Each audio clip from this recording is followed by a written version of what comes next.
Hello, everybody, and welcome to our first edition of Class Online. I'm going to do some lecturing today on World War I. Remember, you can always stop this at any moment and look at the slides more in detail. They are in PDF on our website, MrDuncansHistoryClass.com, under the AP Euro link, and that's something that you can do to review instead of having to watch this video again. So we're going to try this today and see how it goes. I've got a stopping point that I hope to get to in about an hour. And then tomorrow, remember, we're meeting live online for Zoom. We're going to talk about our spring break reading, and we'll talk a little bit about some other future assignments that you will have. So let's get started. World War I. Well, that's where we are. Let's go back just a little bit, okay? Now, as we look at World War I, here's a timeline for those of you who need that, all the way from the assassination all the way to the Treaty of Versailles. And there along are some high points. Now, before this starts, remember, it's La Belle Epoque. It's the beautiful time. Science is going to solve all of our problems. We haven't had a major European war. Everybody in Europe is kind of getting along. There's some tension. Imperialism. People are more focused outside of Europe at this time. And things are going so well that we're even creating things like the Nobel Peace Prize. Alfred Nobel, who invents dynamite. Right? He doesn't want to be known for explosives and killing. He wants to be known instead as a man who supported peace in these times. And so when most of you hear about the Nobel Prize today, or Nobel, you think of the prize. You don't think of dynamite. So there he puts that together, and it's given out for other things other than peace today. Bertha von Suttner, who writes a book called Lay Down Your Arms. It's a novel. Remember, people are reading novels. Novels are changing the way they think during this time period. Remember, the English novel is the first one and the first people to do that. She writes a book there, and it influences Alfred Nobel. She herself will see and receive the Nobel Peace Prize in 1905. Little will she know that in about 9 years, no one is laying down their arms. Groups like the International Red Cross or other areas like the Red Crescent or the Red Crystal, they put together these organizations to help people if there were to be a war. Today we think of the Red Cross in times of disaster, but what about war? This is established in 1863, so right in the middle of the American Civil War. They're beginning to think about how would they handle such issues if they happen. In 1870, remember, we were going to have a few issues with Germany becoming a country and going to war with parts of Europe, but that's what they're there for. They're helping of soldiers. The Geneva Convention. You often hear about this. It's against the Geneva Convention. Well, the Geneva Convention is how do you treat soldiers in a time of war. There are going to be rules for war. Remember, there had been rules for war in the Middle Ages. Certain countries could only fight so many days. Catholics could only fight Catholics for so many days. And then we go from what? Religious warfare to political warfare. Can anybody tell me what that was? Anybody? Anybody? The 30 Years' War. Remember, the first two stages are religious. The second two stages are political. And there are multiple Geneva Conventions. They're going to meet at The Hague. Today you hear about The Hague and the International Court of Justice. Yeah, it's born there, and they're going to say we're not going to do some things like aerial bombing or chemical warfare or hollow point bullets. These are more destructive. They affect civilians. Remember, the Civil War had been a time of total war in America. It had ravaged cities and personal property. It wasn't just fought on a battlefield. And so they're going to say this will never happen in Europe. Well, that's going to change pretty soon. Women are going to come together. Remember, we've already seen women in England trying to get the vote. We've seen women be educated, thinking about social and even political ideas. This is new territory for some of them. We've talked about women in this class all along and how they influenced society, art. They influence the way that we think, science. Well, once again, it's going to be women who are trying to change things. Alida Jacobs and Jane Addams, they formed the Women's International League for Peace and Freedom. Can you see those things going together? Peace and freedom. And they're going to promote this idea. As a matter of fact, Jane Addams will be the first woman to win a Nobel Peace Prize. Those of you who take APUSH will spend some more time on Jane Addams. And here's where we're going to do our battles now. Not on battlegrounds like Waterloo or the plains of Moscow, right? We're going to fight in a stadium. We're going to show our best athletes off. And so they decide to put together the Olympic Games again. They're going to be founded in 1894, and the first modern day Olympic Games held in Athens are in 1896. And so this is how we'll now resolve our problems and show our nationalism. Well, again, what about those countries that don't want to be a part of someone else? What about those athletes who find themselves in the Austro-Hungarian Empire? What if they had rather represent Romanians or other groups? Well, that's going to be one of the problems that we're going to see. So, the next century is going to be amazing. As we head into the 1900s, no one can picture that there will be 2 world wars, a depression, a Cold War, disunification, and even unification of Germany again.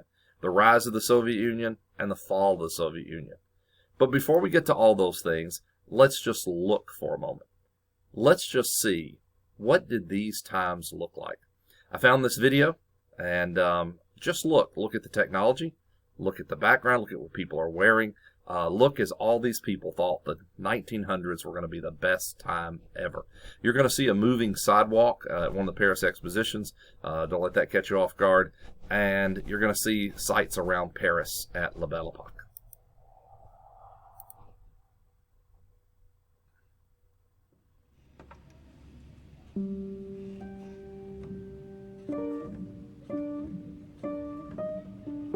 That's Notre Dame, just to give you a reference there. And this is a video put together to show colorization and stabilization of old film. Do notice how many horses. We often talk about human waste. Think about the waste of animals in cities. What did it smell like? How did you get rid of it? Where did they keep the horses at night?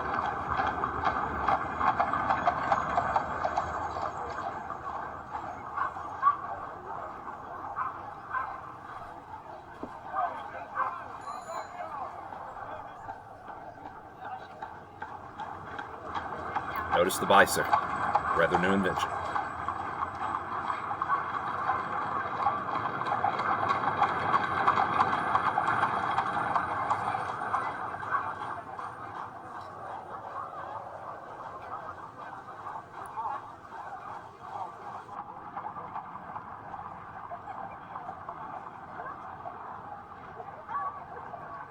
Notice the fashion.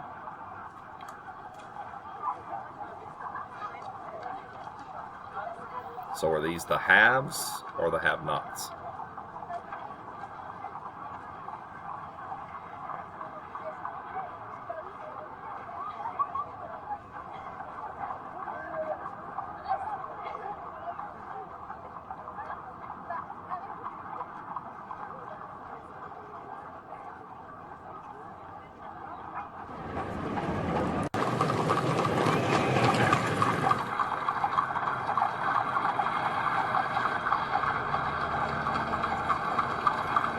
Notice these wide streets. Remember Baron Haussmann and his plan to show off Paris? There's a good example. You got that park on one side and the street, and then on the other side are probably some more trees or buildings.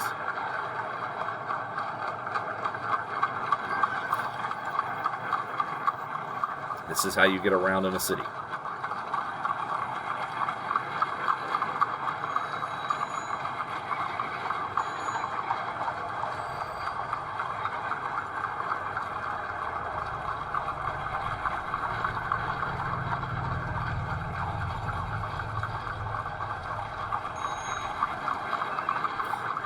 Notice the level of mechanization in an industrialized society.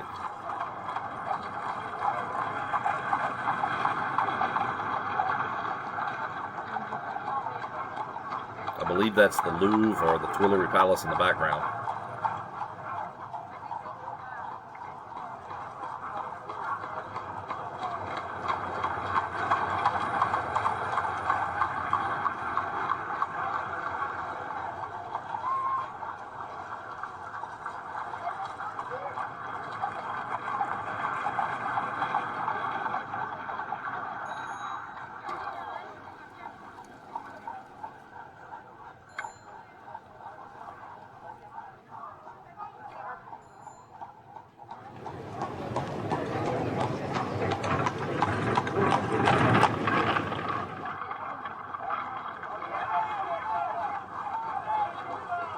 There are those wide streets again. Ah, What about municipal fire departments and police departments? How's that changing city life?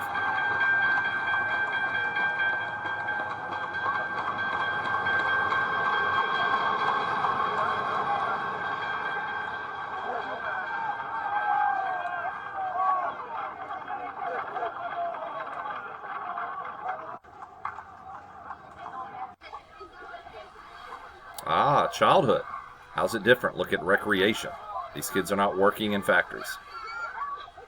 They're out playing in the park.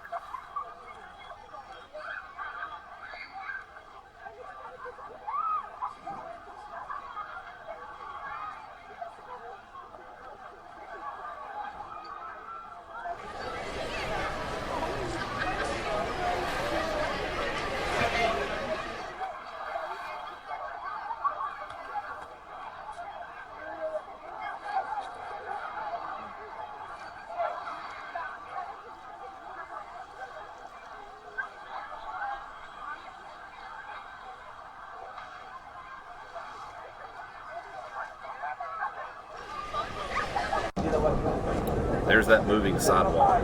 This was something they thought cities would go to as a form of transportation. So this is an exhibit at one of the Paris expositions.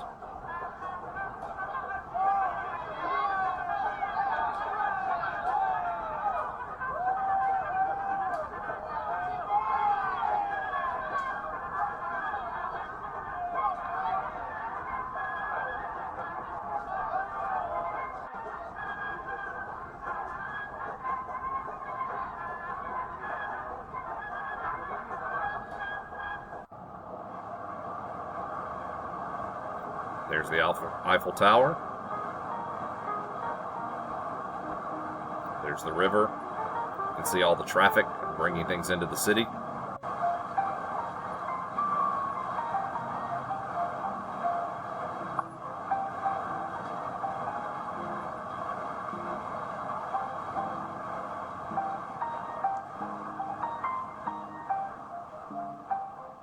So, La Belle Epoque, everything's going to be beautiful in the future. Well, here's what's coming. So let's talk about the causes of World War I. How did we go from La Belle Epoque to utter destruction? Well, there are several things, and so we're going to look at those causes.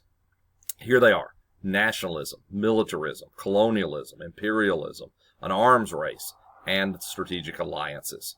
These are the major causes of World War I. These are some of the themes that we'll be following. Not necessarily in this order, but just kind of remind yourself of the things that are happening. So, what are these underlying causes? Well, here are the main ones. I hope you'll understand that.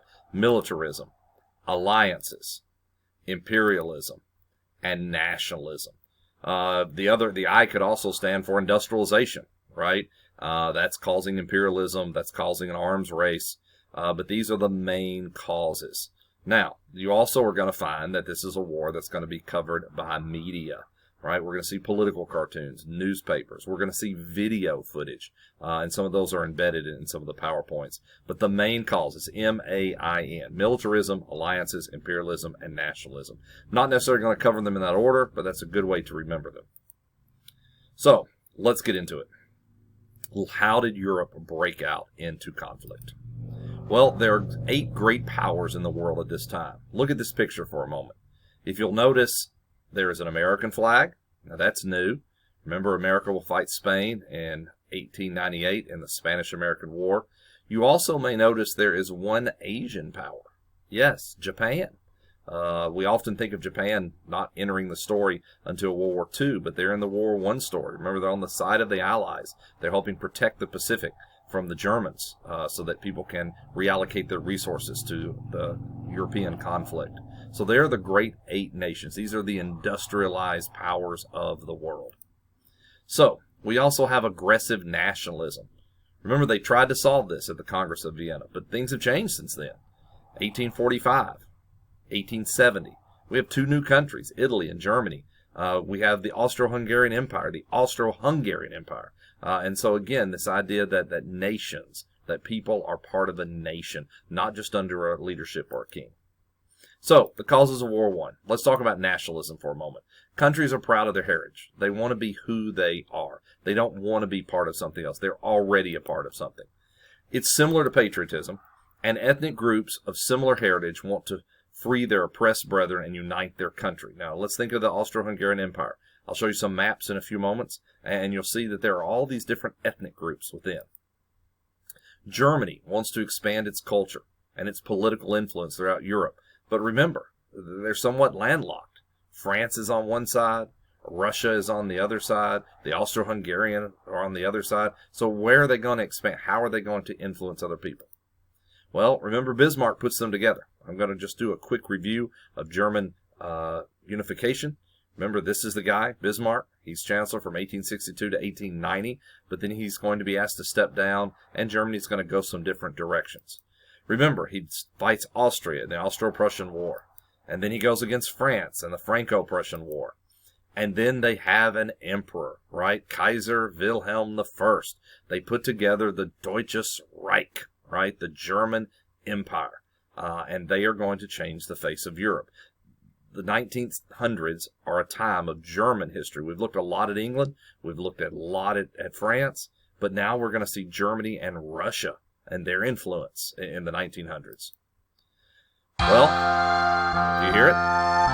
Here they are, swearing in their new emperor. Not in Germany, but in the Palace of Versailles. Bismarck, though, is in the center of this painting. Do you notice that? Not the Kaiser. Now, he's one of the taller people in the picture. He's at a place of prominence, but it is Bismarck that is the center. So, here again, they put all this together. The Prussians do, and now they're going to call it Germany, right? The German people.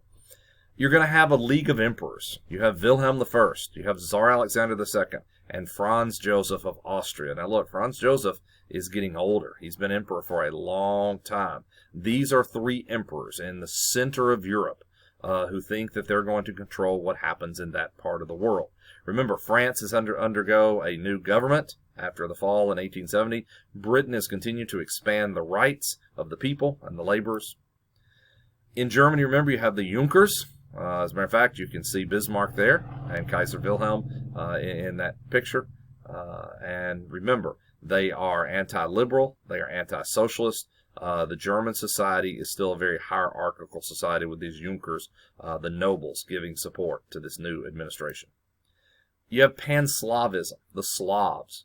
Russia sees itself as protector of Slavs. The Slavs are in the Balkans. Remember, Bismarck has warned us about this, that will be the next place in Europe that we see a problem.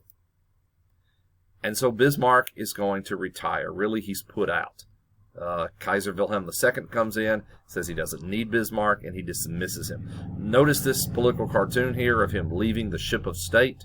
We're going to see a similar political cartoon later in the 1950s when someone is asked to rejoin a ship of state. It won't be Germany, but just watch for it. So Kaiser Wilhelm II, he doesn't need Bismarck. He can do it on his own. So here are all the things that are happening. We had the Congress of Vienna in 1815. Nationalism becomes very important. You have nation building. You got Pan-Slavism. And so all these things are tender, just waiting for a spark, right? You've got the winds of arms race and the winds of nationalism, and so all this is going to erupt into flame. Nationalism. So, here are the folks, and here are their flags. I would kind of just look at them. Notice they have some similar patterns, usually three colors, maybe a cross, maybe stripes, but Germany wants to unify some of these folks under Pan-Germanism, So what else about nationalism? Well, I might want to look at these definitions. Hint, hint, hint. Notice they make a very good matching for an upcoming opportunity. The state is a human-created boundaries, right? The nation is a group of people who see themselves. What makes a nation? Ethnicity, culture, linguistics, right? They just feel they're people. The nation-state.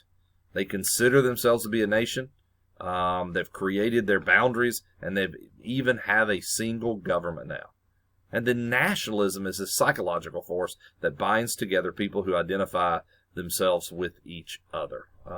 Think about America, USA, right? So, here is a map of Europe. Now, it is not a political map. It is a culture map. So look at the area that we think of as the Austro-Hungarian Empire. That's this area right down in here, for those of you who are not good with maps, and you know who you are. Notice there are Romanians and Bulgarians and Serbians and Magyars and Slovaks and Czechs. Right now they're all part of someone else's group. But what if they could be their own? What if they could be a country? I mean, Germany did it. Italy did it.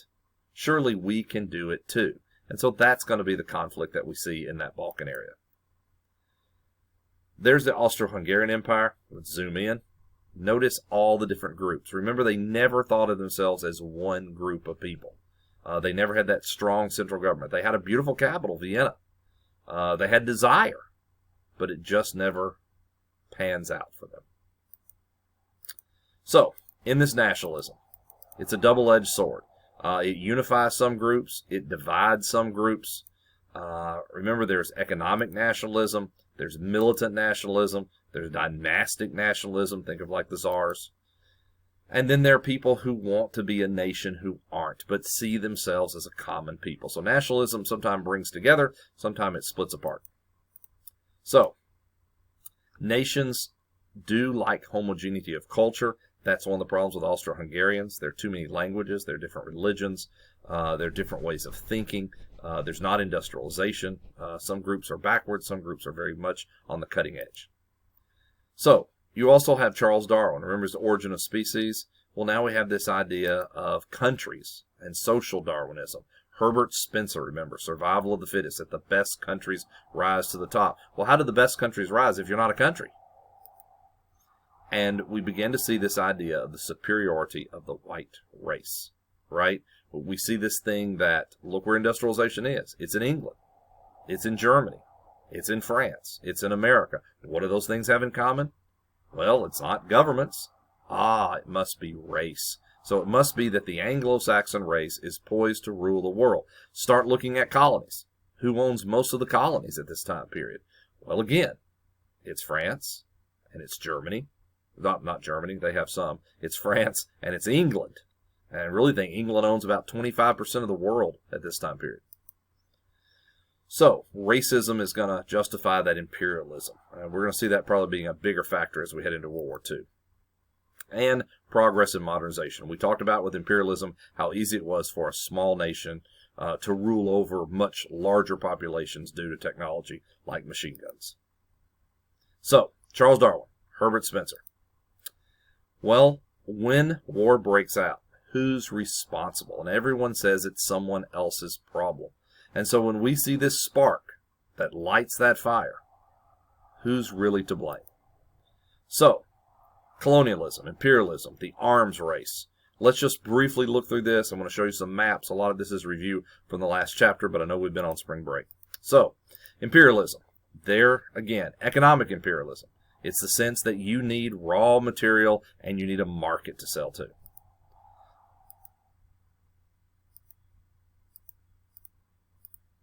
You got new imperialism, right? The scramble for Asia and Africa. The arms race. How do you keep those people under control? Well, better weapons.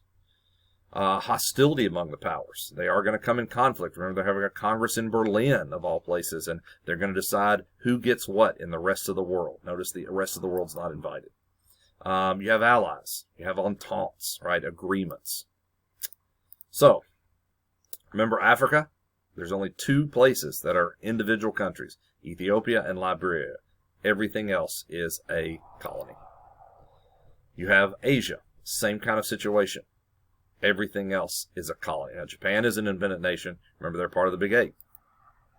And England seems to be everywhere. The sun never sets on the English Empire. So, Asia is carved up, as you remember. Who's not invited? The Chinese. Everybody gets a part of China. Well, under imperialism, we know that it's this idea for markets and new goods and raw materials in an age of industrialization. We go back to that God golden glory that we looked at, right, when we were coming to the New World. Christianity is a part of this, spreading that idea of faith and mission societies. And we have to civilize them. And what does civilized society look like? It looks like European society. So, when it comes to imperialism, it's economic, it's military, it's political, it's ideological, it's religious, and it's exploratory. Empire. There it is. There's another one of those great ways to remember what imperialism is all about. Economic, military, political, ideological, religious, and exploratory. The white man is very clever. He came quietly and peaceable with his religion. We are amused at his foolishness and allowed him to stay. Now he has won our brothers, and our clan can no longer act like one. He has put a knife on the things that held us together, and we have fallen apart. Here's someone writing about how the idea of people coming into your land can change the land. So, they've carved up the world. And here they are, France and England, who own quite a large part of it. Remember, they have been rivalries, but now friends for a long time. So, what about these economic rivalries, these imperial rivalries? Well, how do you make sure you don't go to war? Well, again, you're not going to fight over colonies. You've had a meeting. Everyone's got to pick some places. Even America gets into this game. So, as we look at the causes, imperialism, right? France, Great Britain, Germany, Russia, they're establishing colonies. And when I say Russia, what they're doing is they're continuing to the Pacific. They're continuing that direction. They're not having colonies in Africa. They're continuing their influence in Asia. Economic and political control over these countries, and remember, those go hand in hand. If you want the raw goods, you got to make sure that you're in control so they can be shipped to you and not your rival. And countries are competing for colonies. Again, raw materials, people to sell your products to, cheap labor. So, here they are, grab bagging the world.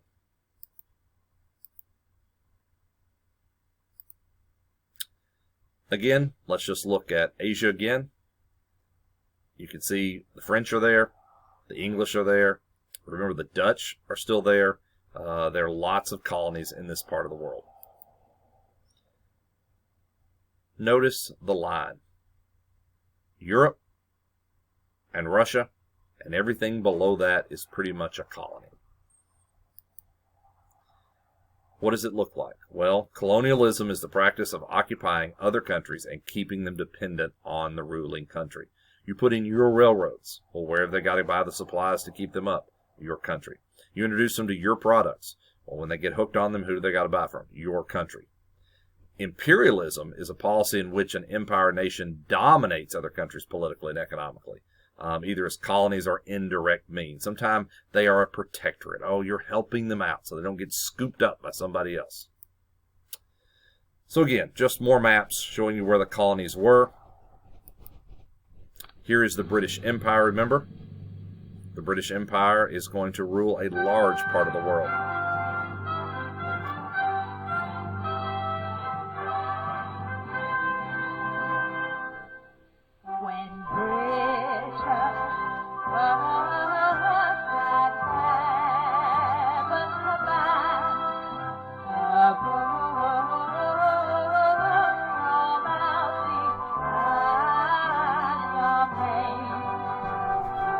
There's Britain, right?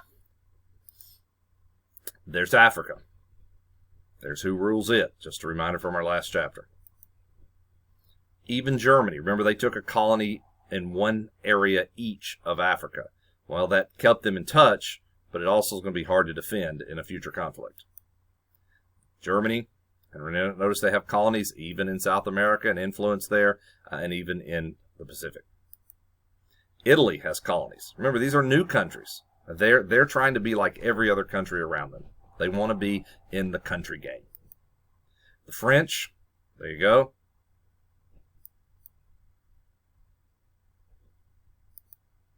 And that's going to cause some problems. You're going to see some conflict over colonies. Here's just a quick little brief story of France and Germany who are trying to decide who's going to control Morocco. So again, colonies could bring people into war. We saw this earlier.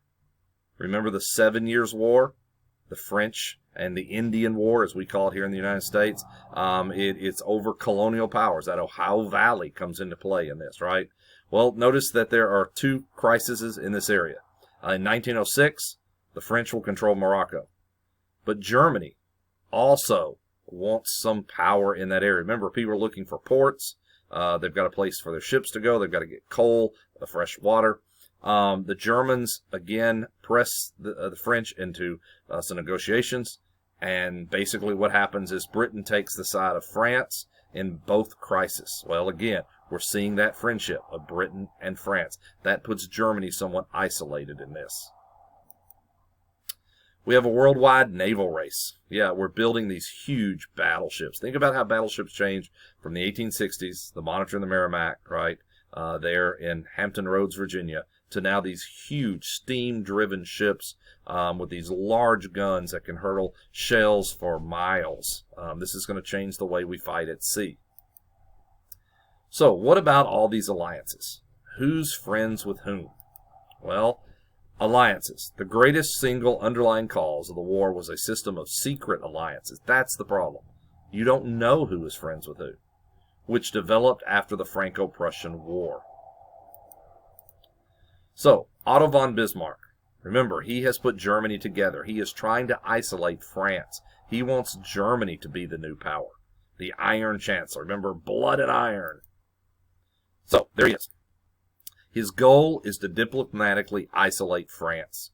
He wants France to not have any friends. Remember, France is not happy with Germany at this time, that whole Alsace-Lorraine issue. France sat alone like a wallflower at a dance, watching. Germany revolved with many partners. In other words, Germany is the new country. It's industrialized. It's doing better economically. Everybody wants to have some connection to Germany. So France is just supposed to sit there. That's what Germany wants. But again, he'll be asked to leave the ship of state by Kaiser Wilhelm II. So, lots of alliances. You don't have to memorize these. I just want you to see that they're kind of changing, so you got to kind of keep up. Right? You got the dual alliance, Germany and Austro-Hungary. Well, that's interesting, because 9 years earlier they were at war with each other. Yes, but who are they worried about? They're worried about Russia, right? Remember, Russia is going to be the protector of Slavs. That could be a problem. You have the Austro-Serbia alliance, right? Again, protect themselves from Russia. You have the Triple Alliance, Germany, Austro-Hungary, and Italy, that central group there. Now notice Italy is a part of that group. Yet when war breaks out, Italy will not be a part of that group.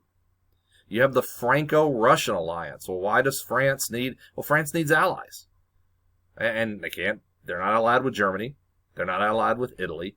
They're not allied with Austro-Hungary. Well, who's on the other side of those people? Russia is.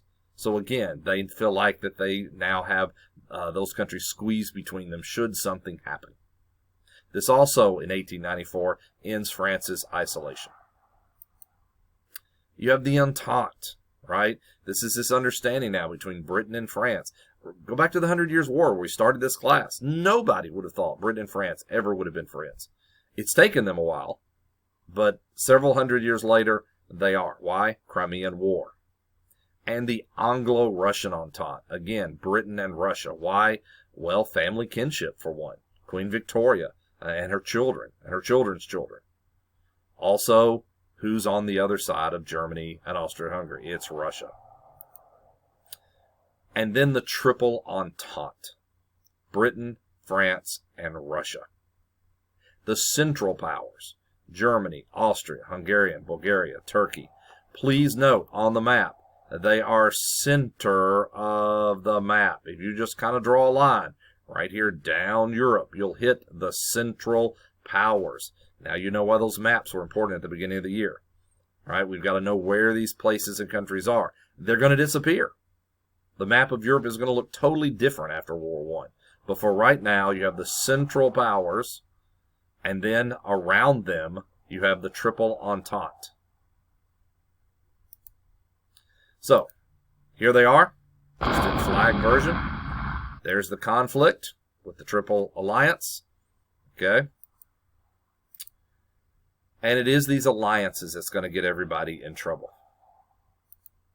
So, European nations begin forming military alliances. Why? To maintain the balance of power. Notice they're not having those meetings anymore. They're not having those congresses or that concert anymore.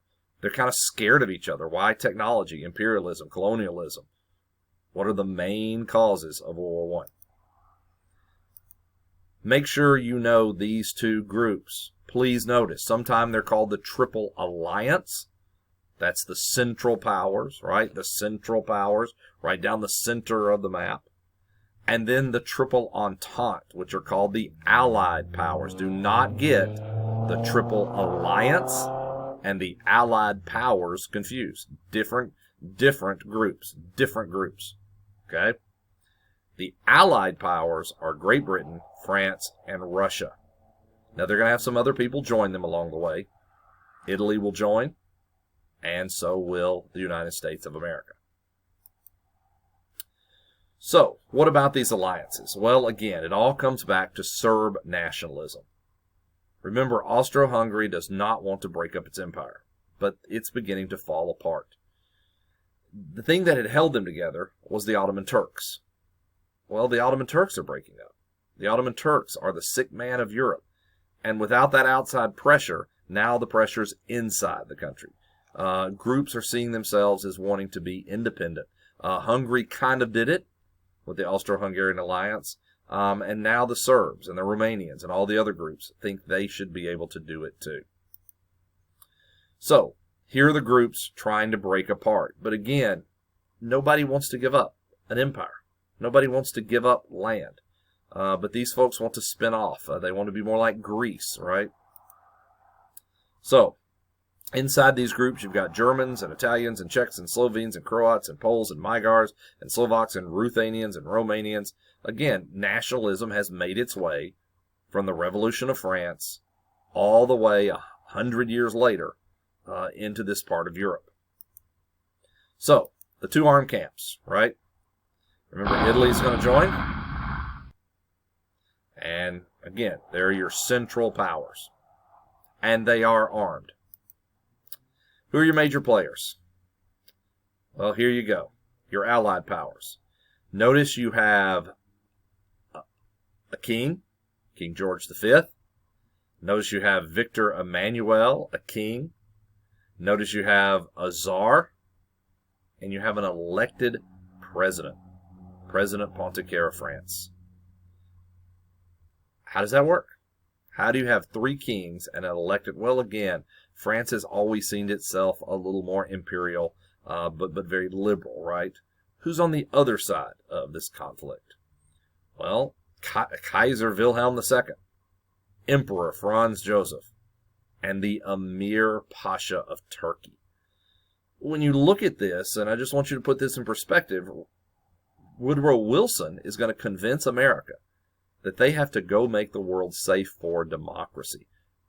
Well, notice there's very little democracy in this picture. France has a weak democracy at this time period, but at least it's running and it's going. But most of these have very authoritarian governments. Now, again, England, what? It has a, yes, I heard you, constitutional monarchy. So, why is Russia on the Allied side? It is about relationship. It is about cousins. So, remember, King George V and the Tsar of Russia, they're cousins. They even look alike. This is all Queen Victoria's doing. Remember, she married her family into all the parts of Europe. So there you go. Just kind of a colorized version. And again, they probably could swap places. Somebody want to write a novel? Make a book? Somebody want to do a mini-series? That could be interesting. Here is the family tree, for those of you who are interested. Again, you can see this in PDF version on the website, but you can see that everybody traces themselves back to one family. They're related. Now, be careful. So is Kaiser Wilhelm. But remember, he wants to rule. So, again, these three could have been friends or worked together, how that would have changed the face of things. But it doesn't. So, who are some other people that you ought to know from World War I? Well, I would have given this as a handout had we been together, but I'll put it here so you can see it. And I tried to color code it for you. All right. So, notice in blue are your central powers. Franz Ferdinand, Kaiser Wilhelm, Baron Manfred von Richthofen, right? The Red Baron. Those are the guys that you should know from that side. Now, on the Allied powers, yes, America, President Woodrow Wilson, Tsar Nicholas. He's not going to be in there long, right? General John J. Pershing, old Blackjack Pershing. Senator Henry Lodge, he'll come into the story at the end. A Tennessean, Sergeant Alvin York, most decorated American of World War I. Eddie Rickenbacker, right? There's a German name, but fighting for Americans. That's the whole story of immigration, and we'll talk about that in APUSH. And yes, there's this other color, right? Because in the middle of the war, there's a major power that's going to have a change of government, and they're going to leave. And they're going to change their name from Russia to the United Soviet Socialist Republic, and they'll be led by a man by the name of Vladimir Lenin. They'll devolve into civil war, and even after World War I is over, they're still fighting. But that's a story for another time. So, Europe in 1914, right? At the outbreak of the war. The Central Powers, right? Germany enters a triple alliance. Remember, Italy had been a part of this, but Italy does not go with this group. We'll see why here in a little while. There was the Italy and London Pact. Italian nationalists were offered a chance to regain some territory. Here's what it boils down to. Italy sees a chance to get some of its land back from the Austro-Hungarians. Remember, Italy had already tried to go against Austria several times, and they had wanted that upper part, and they basically were promised that if they came in on the side of the Allies, that they would get that. And so Italy is going to make that happen.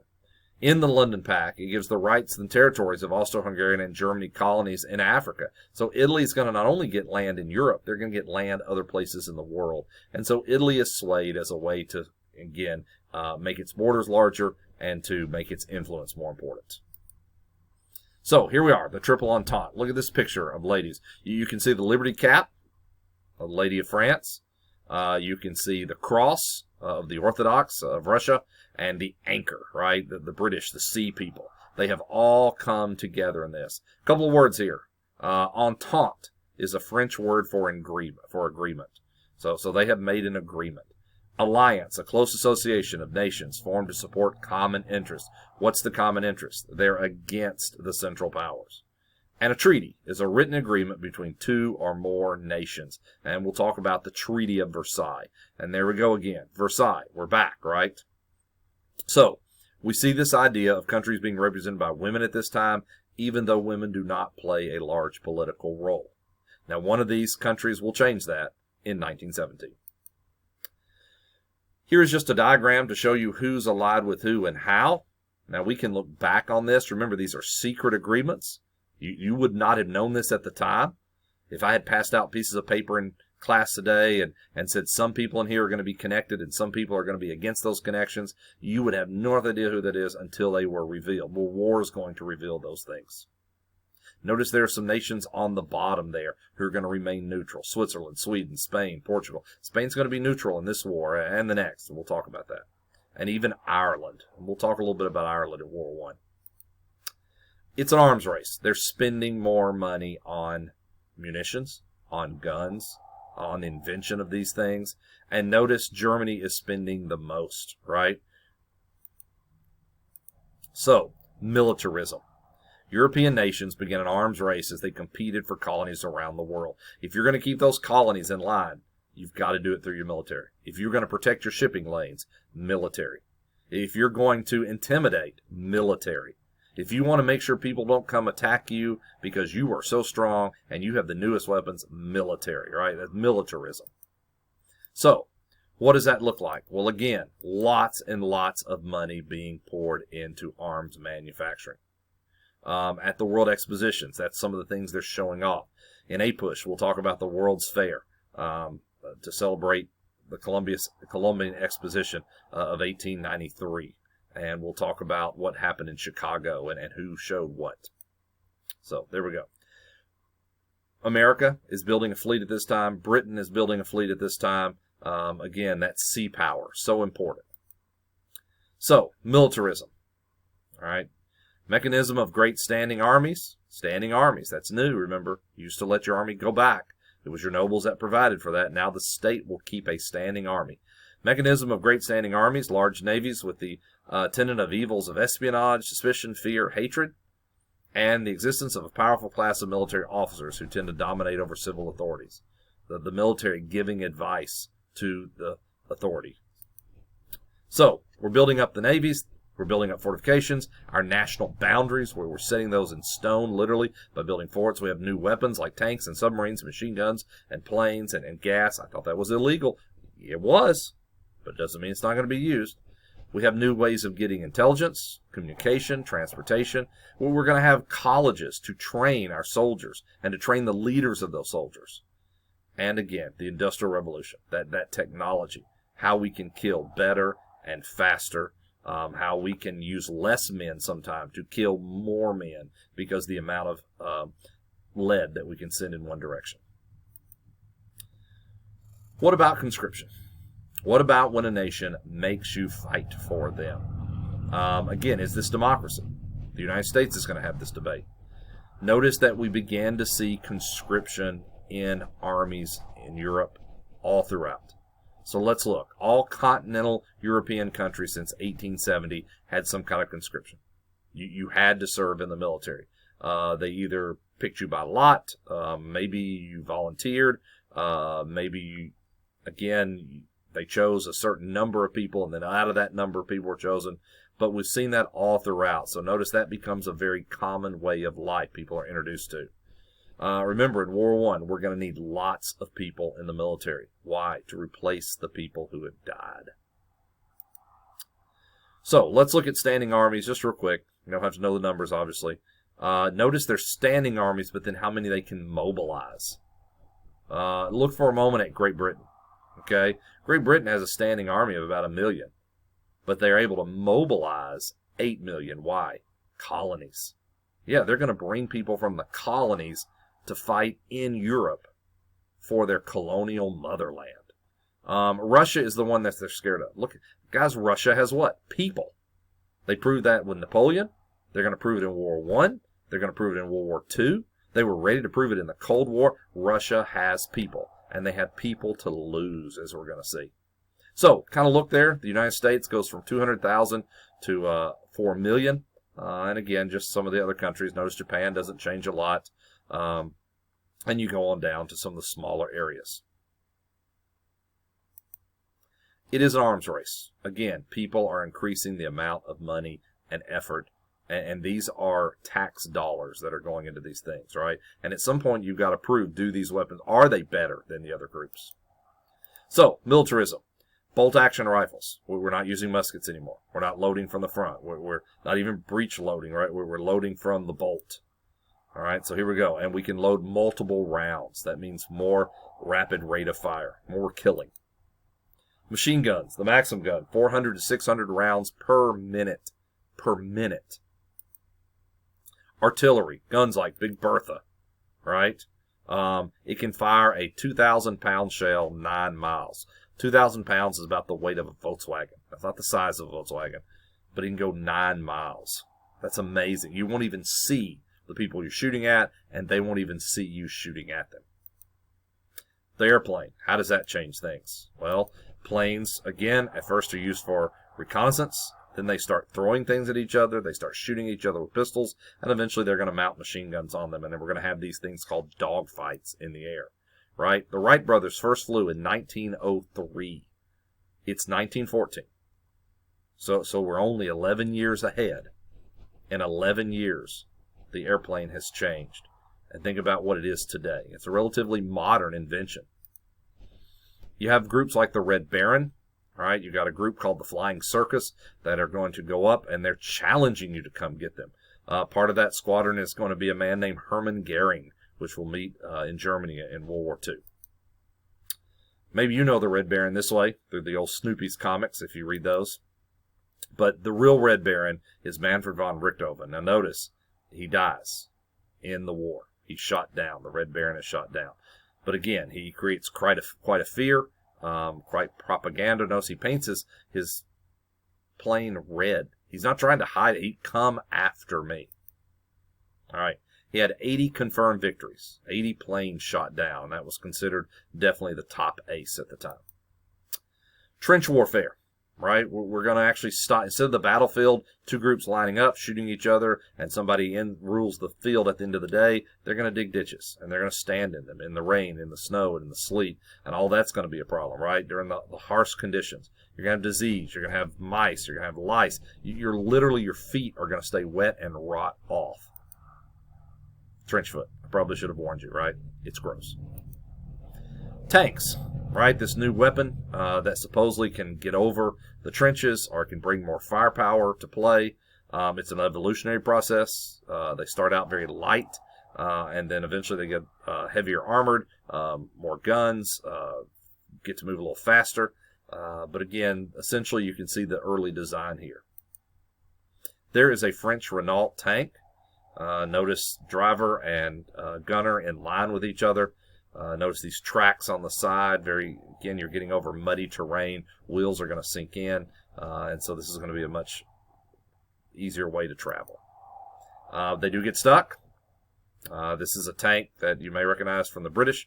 If any of you watched Raiders of the Lost Ark, the first one, you see a tank similar to this one early in the movie. So again, let's look at tank production. Right? It's a relatively new idea. Notice that we're not seeing a lot of things happening in tank production at first. The United States is very late to the game. Remember, we're late to the war. Notice Italy, not a lot of tank production. Even Germany, which in War II will dominate, right, in tanks. But here we see that it is France and Great Britain who is going to win the tank war. It's a naval race. Right? Britain and Germany are chief rivals. They both want to rule the sea. They have colonies, but Britain has been way ahead of this for years. Remember, they have ruled the sea. You will see the German Navy double in size. And again, the British will produce the first metal modern battleship. Germany will make 9 of these, but Britain will make 18. And there they are, right? You've got the turret, which we saw earlier in Civil War battles. You've got metal, you've got steam power, you've got lookouts. The sails are gone. And again, these ships can fire at a far range, 9, 10, 15 miles away. And that's what's going to do it, these main guns. But again, they've got all kinds of auxiliary guns for lighter and later to fight off aircraft. Abandon ship. This is not a drill. And here is the real game changer, the U-boat, right? This idea of this boat that goes underwater, the Unterseeboot, right? The underwater boat. This is how Germany is going to choose to fight England, by surrounding it, stopping its shipping. England is an island. If they can stop the raw materials, they can shut down the war machine, and they can win. So, the start of the Great War. How does it happen? Well, that's what we're going to talk about soon. That'll be the next time we come together. We'll talk about the spark that started World War I. I know this has been different today. I will encourage you to go online and look at the History Herald as we continue to do these lectures and live, so you know what's due when. I am going to put some quizzes online for you so that you can just test your knowledge. There's some birthday quizzes out there and some coming up, so don't forget those.